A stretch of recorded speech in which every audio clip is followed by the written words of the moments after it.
They are scared of white people.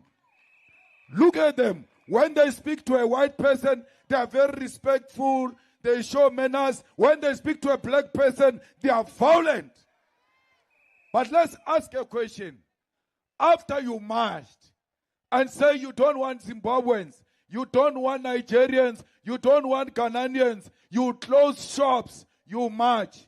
Why are you not coming back to tell us the following day that after that march, we expelled 10 Zimbabweans? Man, it's really going down in Africa, man. Xenophobia is running rampant all throughout Africa and many African nations. We saw the unrest and the things that's going on in South Africa right now. They're upset and they don't want a lot of these immigrants coming into their country from all over, from everywhere else. They're saying it, using the term that sounds familiar. Go back and build your own country. Deal with your own government. Work with your own country, right? So they're telling Ghanaians to go back. They're telling Nigerians to go back. They're telling Zimbabweans and Kenyans to go back, right? And everybody's coming after Nigerians, right? Now, when foundational Black Americans, we started to delineate and say that we're going to self-identify, have our own separate identity, separate from flat blackness. Oh, we got pushback. We was being xenophobic and we was being divisive, but we wasn't in the streets marching. We wasn't hurting anybody. There's no videos of us hurting Africans or Caribbeans or anybody. We're not doing that, right? But as Julius Malema, you know, he's taking issue because he's a strong Pan-Africanist. And he's saying that, hey, y'all in South Africa, a lot of y'all are undeveloped with skills, without skills.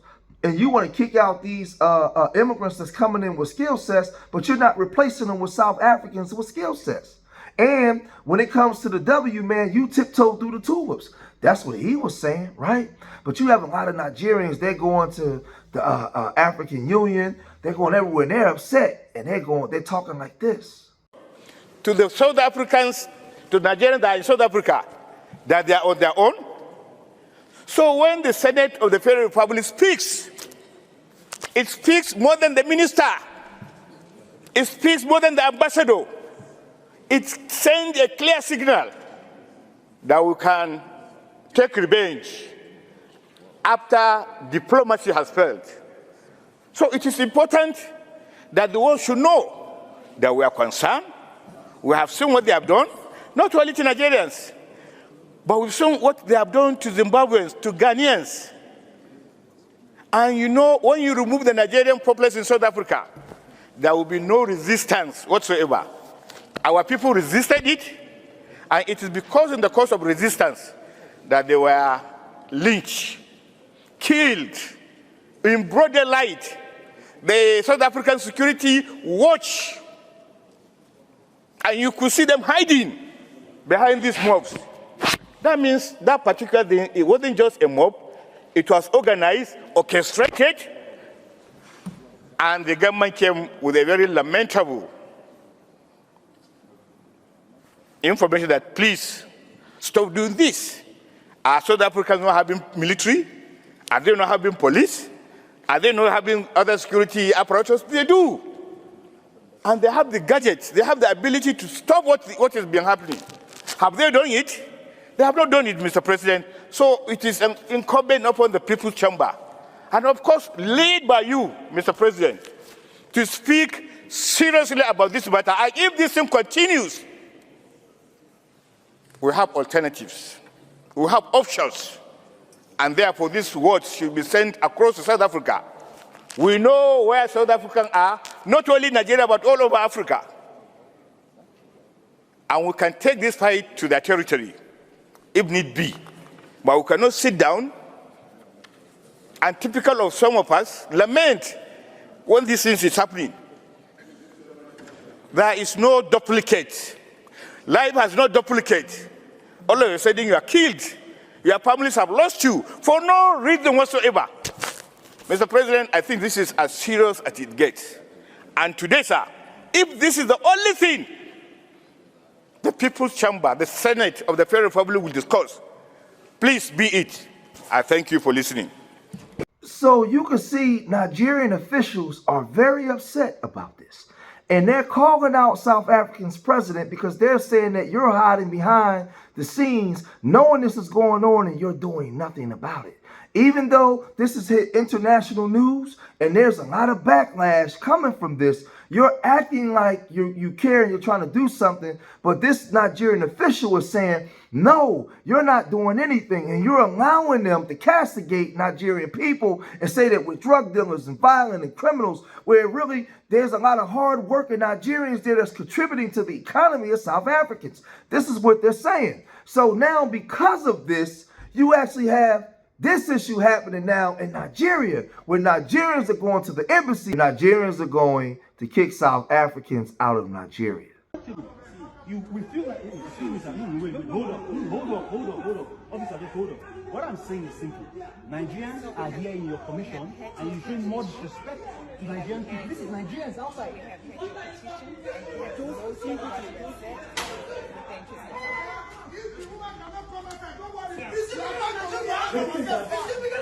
I've told her that.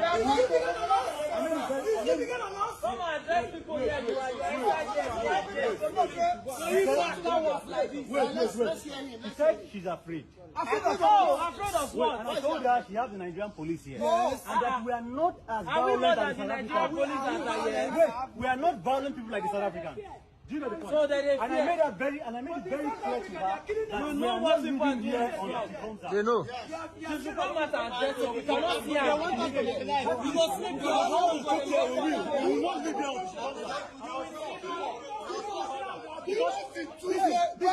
This is a problem of respect. In Kaduna State, men of the Nigerian Immigration Service have arrested at least 500 illegal immigrants in Zaria local government area in special operations. The Kaduna Comptroller of the service, Mr. Liman Kila, who paraded the immigrants while parading the suspects, said at least 65% of them were from the Republic of Niger, while others are from Chad and other ECOWAS countries. He said national identifications number, slips and permanent voter cards were recovered from several of them. The immigration authorities say their illegal stay in the country poses a huge security threat. The last arrest was over 1,000, but this one is 516 non-Nigerians illegally staying within the Zaria metropolis. Are they from Niger? Most of them are from Niger. The greater number are from Niger, carrying like 65% of them. Then we have nationals from Togo, Senegal, Cameroon, and Chad. They are being profiled. And when they are profiled, we are going to find out whether some of them are still in possession of PVCs because they are from. A man's position. But see, you have just complete chaos going on now. But a lot of them come to America and they have all kinds of names for us. And they say that we're divisive and we're violent and we're out of control. And we're disrespecting Pan-Africanism. The thing is, you don't hear no Pan-Africans talking about this. Everybody's mum and quiet, right? Everybody got a problem with Black Americans identifying themselves. But you can see Nigerians telling, this Nigerian official was saying, all y'all got to skedaddle. You got to roll. You got to get up out of here, right? And they doing it by any means necessary, whether violence or using politics, being diplomatic about it. Right? It's bad. But it's not just in Nigeria. Ghana's saying y'all got to skedaddle.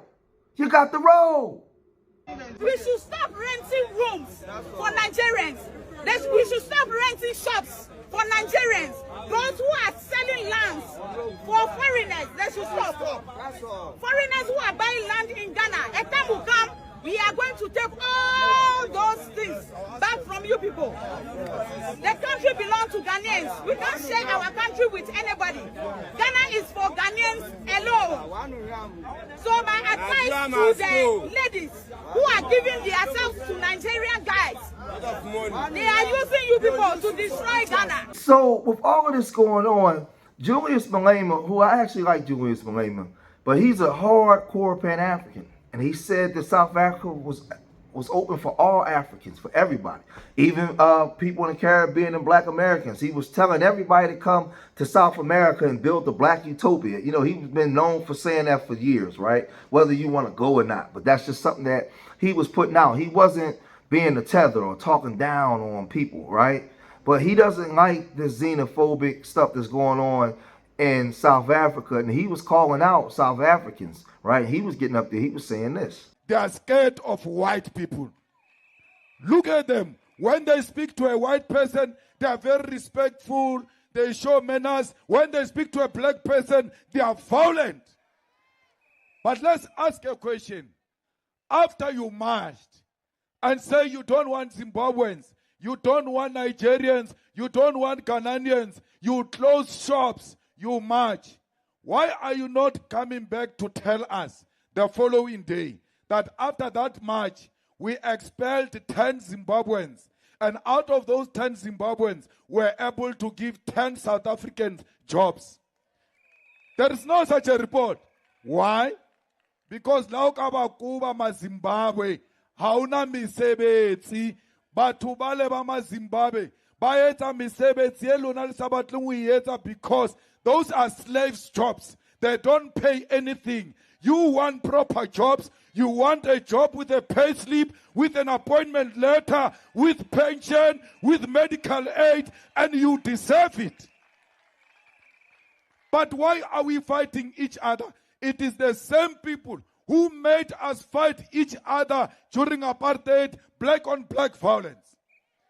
They sponsored it. The same provinces where blacks were killing blacks during apartheid, sponsored by apartheid government, is the same provinces where blacks are beating blacks today. You call them foreigners. What is the definition of a foreigner? A foreigner is a person who comes into your country without papers, doesn't have anything to show. That includes you. You are foreigners because you have nothing to show. You go around claiming this is your country. Let's go outside, show me papers that confirms you are the owner of this country. There's nothing, you don't own anything, yet you call people foreigners. You are a foreigner yourself because you do not own. Foreigners means visitors.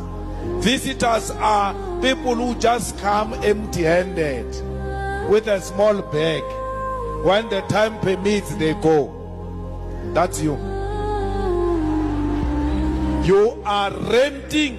You are marching from the hostels, beating up people that they must leave South Africa. Yet you do not own a hostel. You are paying a rent in that hostel. You can be removed yourself from that hostel. You are telling people to leave your country. You come from an apartment, you come from a flat, you come from a house, you have no paper. When you return back home after taking out Zimbabweans, the white man will be at the door showing you the way out of the rented flat, out of the rented house, out of the rented apartment. You have now with all that's going on. You even have it's an image of this W woman, this W South African woman. She's joining forces with the black woman in South Africa, and you had an African man and a South African woman having a discussion, and the W woman interjected. She called this man like a slur, like a race, like a slur that they call immigrants, and the South Africans didn't do nothing. They just let this W woman get away with it, calling this other African this slur. And he told her, yo, you ain't got nothing to do with this. This between me and her. This between African people. Get your ass out of here. She told him, shut up, cussed him out. Nobody corrected her or said anything. A country using our resources. So you should also do this. I'm saying you're a woman, you are pregnant, and you are almost to get birth. All right? Can you be happy to get based on public place like where people are? Our people must give birth on the floor. Go take care of your woman. Who do you think you are? Take your woman and take her to private hospital. And also, and you were supposed to be quiet. Because me and this lady look alike. Listen, yeah, bro. She's one of our own. In fact, I'll choose her before you. Don't come here and tell us about. Did you hear what she just said? Hold on, let me back it up. Hold on. Get based on public place like where people are. Our people must give birth on the floor. Go take care of your woman. Who do you think you are? Take your woman and take her to private hospital. And also, and you were supposed to be quiet. I will not be quiet for you. Because me and this lady look alike. Listen, yeah, bro. She's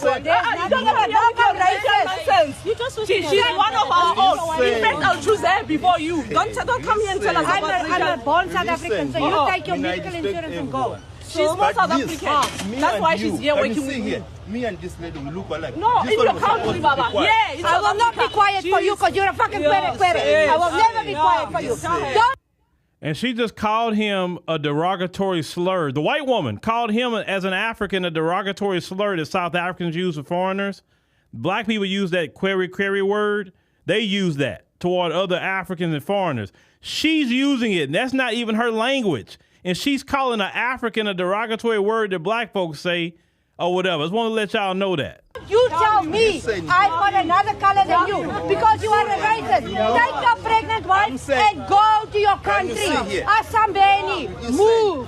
I will not keep quiet for you. See the skin that you're wearing. See my skin. See my skin. It doesn't mean nothing. Does it look It like? doesn't mean nothing. She's the South African. Mwah. Goodbye. You are. You will choose her over you. I respect you so Bye-bye. much, but this one, I can't listen to No, this that's your problem. Sherman, I don't respect you either. We I respect respect her. my sisters here. I respect my country. I don't respect but you. you Go not back to your wearing the country. same skin that I you don't wear. care. But it's I'm born in South Africa. You are not born in South Born in here, Africa. you not Go belong back here. to your country. Born Take your here, it pregnant doesn't wife mean and that you go to belong a here. private hospital. Understood. You don't belong She here. belong here. I belong here. Really? Really? So do I. I'm Now a she's chasing born you and because she's bred. South African. Bye-bye. And we are here to defend her. Bye-bye. I put money to go to the Bye-bye. hospital. Then go take your money and go to a private About hospital. you. You don't tune me nothing. You don't tell me nothing. I'm a South African citizen and you are nothing. What you mean You are nothing? nothing. Go back to your Are you country sure? where you Yes, I am Thank sure. you so much. Bye-bye. Don't worry, we'll get the help. Sister, I respect Not you. you. Then we get to Frank Zanu. Now, we know Frank Zanu, man. He always saying some weirdo stuff, man. Off the cuff, off the wall stuff. But he basically called out Africa and South Africa and was saying basically you got 51 million, like over 60 million or whatever Africans there, 2.8 million W's. And these W's came there and developed the country, and since the power structure left, you haven't built anything. So he was basically trying to put Africans down. But this is the thing to the sellout Frank. First of all, it has nothing to do with the way he explained this, right? But let's look at what he said first, and I'll unpack that and break it. South Africa, 51 million black people. 2.8 million white people arrived and built that country to the standard of a European country. Then the people started bickering. They said apartheid was the reason the black man was poor in South Africa. So the majority, 51 million black people, were waiting on 2.8.